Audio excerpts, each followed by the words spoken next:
Bonjour, bonjour frères et sœurs. Je suis heureux encore de venir faire une vidéo pour vous exhorter, vous fortifier, vous rendre plus fort dans le Seigneur, vous rendre encore plus déterminant dans votre marche. Donc du coup, je tenais à préciser, premièrement, il faut que vous compreniez qu'il est important de savoir que le principal dans le péché, c'est que la principale chose à savoir dans le péché, c'est que vous pouvez vous repentir. Donc, ça sert à rien de stresser, d'être dépressif parce que vous avez encore chuté. Non, c'est ça, c'est inutile. Mais ce qui importe le plus dans le péché, ce qui est capital dans le péché, c'est de savoir que vous pouvez vous repentir. Donc ça vous coûte rien. Ça sert à rien de faire un petit pardon, Seigneur. Ça coûte rien de le faire, ça sert à rien aussi de le faire. Ce que je vous conseille de faire, c'est d'aller dans un lieu secret, où le Père voit dans le secret, de vous mettre à genoux. C'est tout genou fléchi devant le nom de notre Seigneur Yeshua. Et de prier le Père, et de vider votre cœur. De dire au Père, Père, je suis malheureux d'agir contre toi, d'agir d'une manière dont tu m'as déjà averti que cela ne te plaisait pas, d'agir contre ma conscience, cette conscience purifiée par le sang du Christ, et de la bafouer par un acte ou un geste, ou une pensée, Seigneur, je te demande pardon, et de vous engager que lorsque vous allez vous lever, que vous allez lutter pour ne pas rechuter selon la mesure du possible. Parce que cela ne veut pas dire que dans 2-3 jours, vous allez encore rechuter. Car un juste chute 7 fois. Mais à chaque fois, il se relève.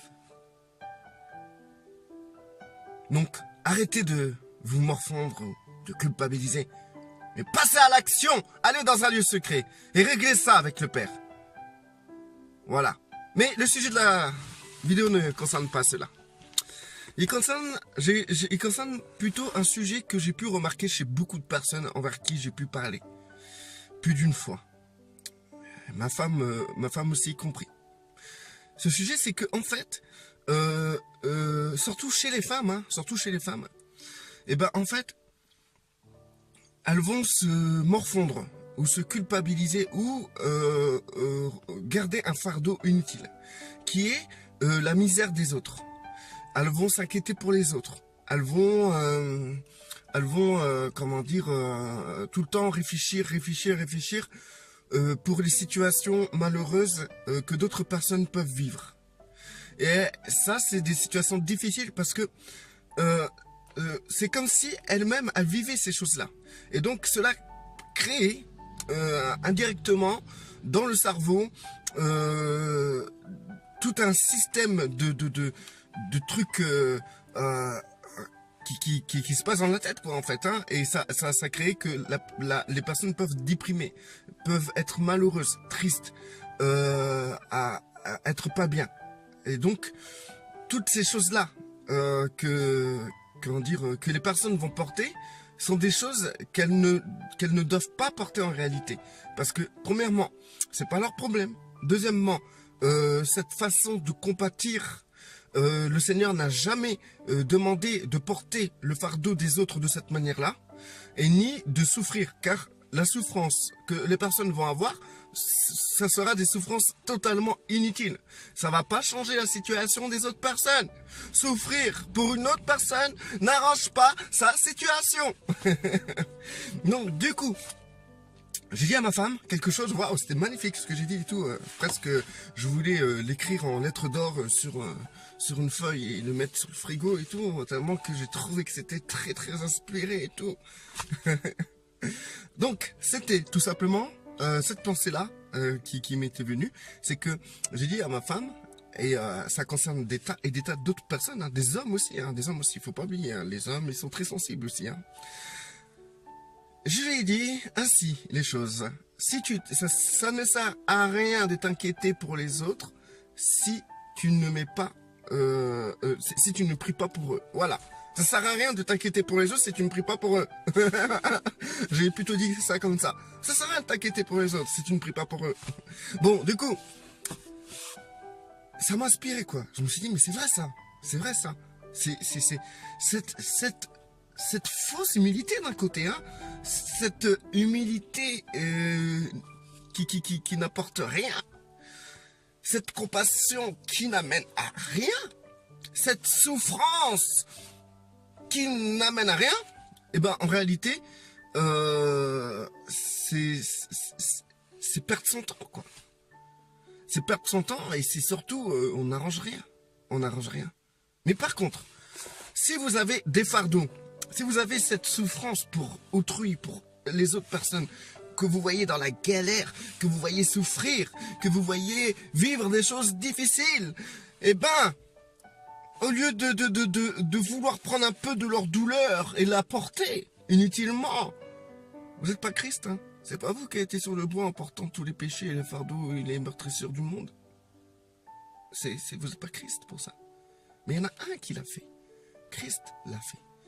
Donc, vous allez prendre ce qui appartient à Christ, cette souffrance, ce fardeau, cette douleur, cette compassion douloureuse. Et vous allez dans un lieu secret. Vous allez vous mettre à genoux, car tout genou fléchit devant le nom de Yeshua. Et vous allez régler ça avec régler vos comptes avec le Seigneur. Vous allez dire, Seigneur, ça c'est pas mon fardeau, c'est ton fardeau. Donc je te le remets. C'est Arthur là, il vit des choses difficiles et tout avec sa femme. Ils s'entendent plus, les enfants ils en pâtissent. Ils veulent divorcer, ça me fait mal au cœur, Seigneur, j'en souffre, Seigneur. Et je veux pas ce fardeau parce que ça m'appartient pas. C'est pas moi qui a été crucifié pour eux, Seigneur. C'est toi, Seigneur. C'est toi qui as pris leur péché, leur meurtrissure, Seigneur. En ton corps, Seigneur. Donc je te remets ce fardeau. Il t'appartient. Je te demande de les bénir tous les deux. De briser toute puissance démoniaque qui peuvent agir dans leur famille, dans leur vie, dans leur quotidien. Et qui amène cette souffrance dans cette famille, Seigneur. Ce que je ressens pour eux, Seigneur, je te le remets. Je te donne ce qui t'appartient, Seigneur.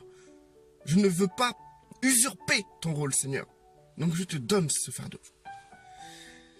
Sachez que quand vous allez vous relever, vous serez léger. Bien sûr, vous serez léger.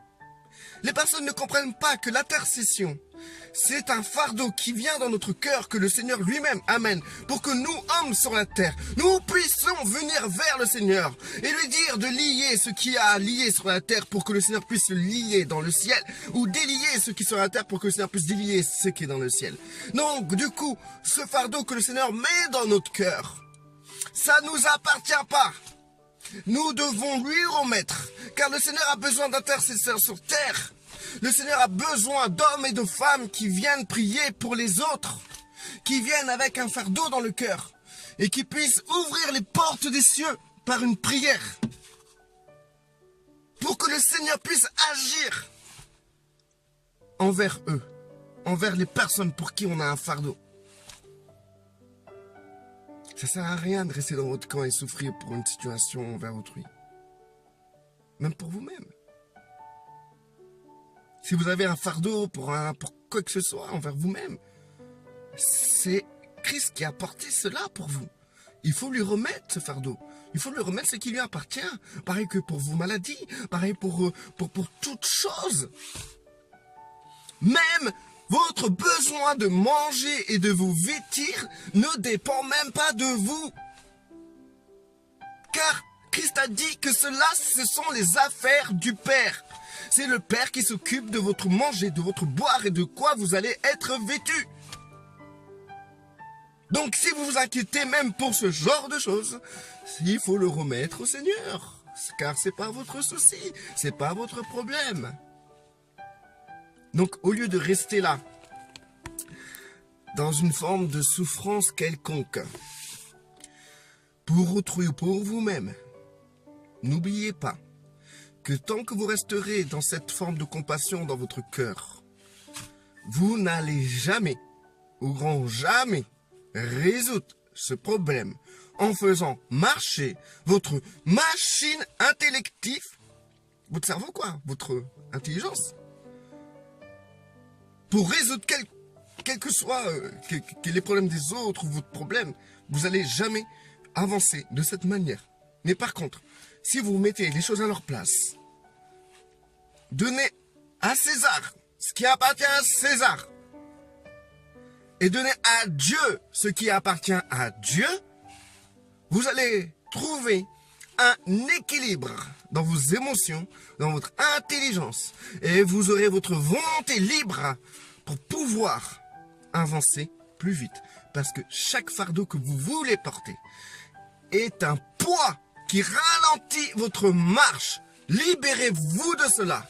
Et tout fardeau pour autrui ou pour vous-même appartient à Dieu. Rendez ce qui appartient à Dieu. Ne lui volez aucun fardeau. Que rajouter? Je sais pas. Je vais sûrement écrire en lettres en or. En lettres d'or, en or, en couleur or plutôt. Cette phrase. Chez moi, ouais. Pour ne pas oublier cela. Pour pas oublier que nous devons être libérés de joug difficiles, de fardeaux lourds. Et que nous devons être dans un repos. Et surtout, si nous voulons marcher vite, il est évident que nous ne devons pas être chargés. Ouais. Ok, bon, restez bénis. Et n'oubliez pas, hein, si vous avez péché là, ça sert à rien de garder ça en vous. Hein. Oh, j'ai péché, je suis un pécheur, je suis mauvais, je suis pas bien, je suis pas beau, Seigneur. Allez, réglez ça tout de suite là. Perdez pas de temps. Allez, restez bénis.